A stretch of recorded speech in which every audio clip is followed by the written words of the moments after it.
again, Doc on the clock with more of the monster that is Action 52. Scarier than vampires and werewolves combined. Well, vampires don't add a lot since I added the sparkles. Ah, yes, I did, I downloaded a revised version, apparently, of Action 52, which is much more stable in FCUX. At the very least, the games that were crashing before aren't crashing so much. So let's give a quick extra look at Silver Sword and Hambo's adventures, now that those aren't so readily destructive. So the basic idea of Silver Sword has already been presented.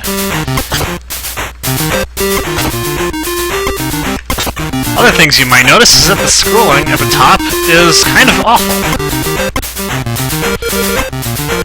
That is something you're going to see plenty of in this game. They did not program the scrolling very well. Also, you might notice that the swords have only two different directions. They either point up, or they point right. If you're going left, they point right. If you're going down, they point up. I have to wonder what makes this guy think that throwing the sword hilt first is going to be very effective, but if he's in Action 52, he's probably not a very smart person to begin with.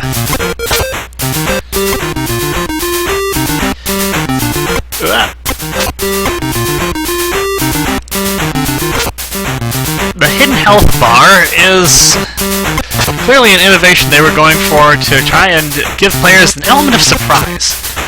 Because at some point they wanted players to be surprised in only bad ways. Like, surprised at how terrible this game was.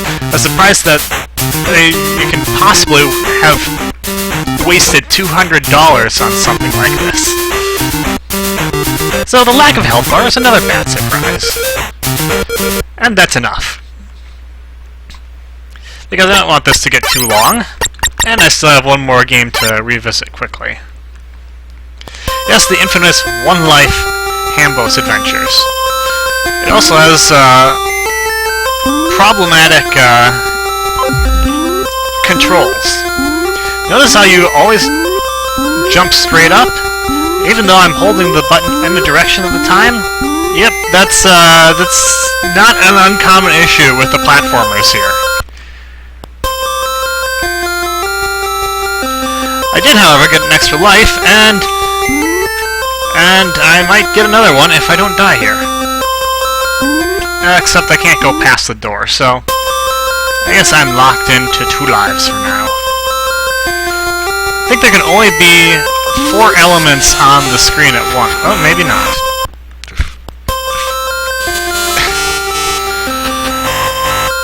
There can only be 4 enemies on the screen at once, but they can also be problematic. If there are 2 moving enemies in a row, you might as well just phone it in, because it's crazy hard to get past 2. I guess it's hard to get past 1. But that's enough of that. Let's go on to games that I haven't yet played. Today, we have Bits and Pieces, Crazy Shuffle, Jigsaw, and Critical Bypass. Yes, I know what that stands for, because I've seen this game about 8 times already. Bits and Pieces. We have a somewhat Halloweenish themed game, which is fitting because it's the Halloween season. And, of course, the monsters in this game are not nearly as scary as the fact that the game itself exists. Wow. This is another one with no visible health bar, but you do have one. And you defeat enemies by doing the Mario. Everything is vulnerable to being jumped on in this game. Of course, whether you actually jump on it or get jumped or get hit by it is really impossible to tell.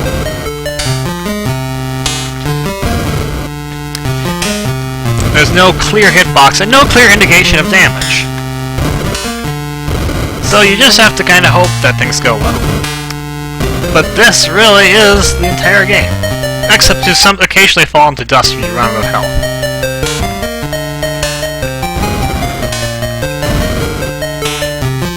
In this game, you don't jump straight up. You do keep moving while jumping.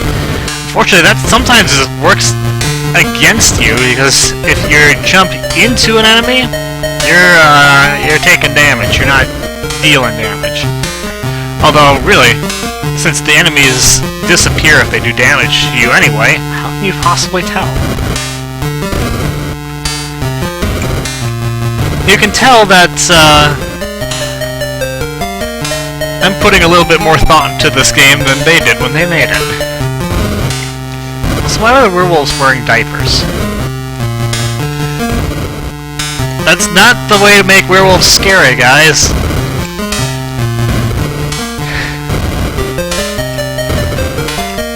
Anyway, Lord knows what all these things are. I know they're skeletons, they're werewolves, but the green blobs are... I don't know, swamp thing? Those look like they've got lewdness to them. I'll let you use your imagination on that. Oh yeah, there's skeletons that appear occasionally from behind, but you can barely see them. Until it's too late. Also, they're really fast. Actually, the stuff that comes from behind is really fast, in general. So are the purple alien type things. How lazy is this? They didn't even bother to change the background.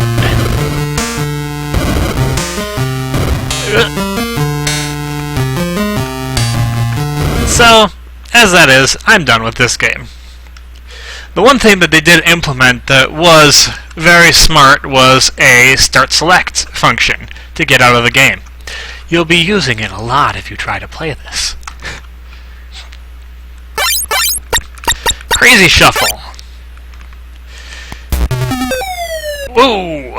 That was a quick die. So, this is a game that irritates the heck out of a lot of people. Because it's... the sound is annoying, and the music is super annoying, and everything is super small. But it's also a game that gives you extra lives. And you just need to get enough score to move on to the next stage. You don't want to collect the ones that look like fingers, though. I'm pretty sure those are deadly. Or maybe they're not. Anyway, just keep wailing away on enemies until you've racked up enough score to move on, and that's it. It's the simplest game ever.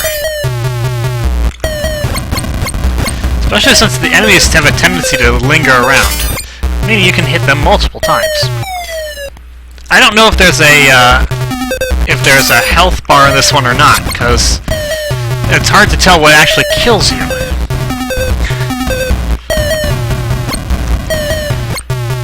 Anyway, this must have been simple to program. I'm guessing they just made like some sort of map type image in some program, and then just implemented it, and then a couple of moving sprites along the way. The music, they didn't even put effort into, but that's kind of typical. The music of Action 52 is minimum effort for often minimum result.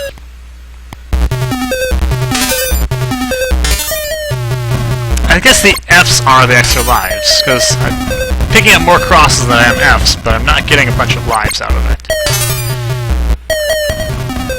Anyway, there's just a bunch of maps like this.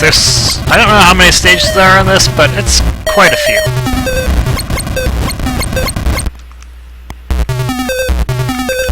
And it's hard to tell where exactly you're allowed to go and where you're not allowed to go. Because that's killing me, but going through other walls did not. Alright, enough crazy shuffle. Jigsaw, I'm not sure will even work. This one is a tendency to crash in a lot of emulators. So let's find out. Nope. No dice. That's, yeah, that's not a, FCEUX alone problem. That's just, that game is badly broken. Nah, it's not all that much fun anyway. It's a platformer with tools, and you can't jump more than one block high, so if you got stuck in a 2-block gap, you're dead. Solid programming, guys. Anyway, critical bypass, which is spelled differently on this map, but that's just another one of Action 52's charming little quirks. Along with absolutely hideous graphics and things that move too fast or too slow. In this case, it's too fast. Your little ship here has terrible controls.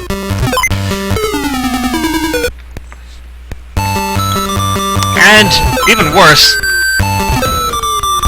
you have to have moved in a direction to fire in that direction. So, it's kind of a rough ride. At least your health bar is visible in this one. So you can see how quickly you get taken down.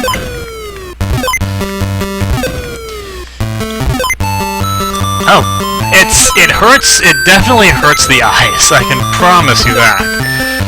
Whoa! But it's, I'm sure I'll be done soon enough with the speed at which I'm dying. One thing I have challenged myself to do in this game is not get angry or lose my cool. Keep my calm, typical demeanor, which I think will be different from most other people I see doing this. I think people like to get angry at this game. I like to throw a lot of hate its way, and, well, it's not undeservedly so, but, I just feel it's unnecessary. We all know this game is bad. I went in knowing it was bad. I have no right to get angry at it. Anger should be reserved for those things that I'm not expecting. Like, the difficulty of some of the hacks I've played. And that was Critical Bypass. And that's all for me for now. Until next time, this is Doc. I'll see you later.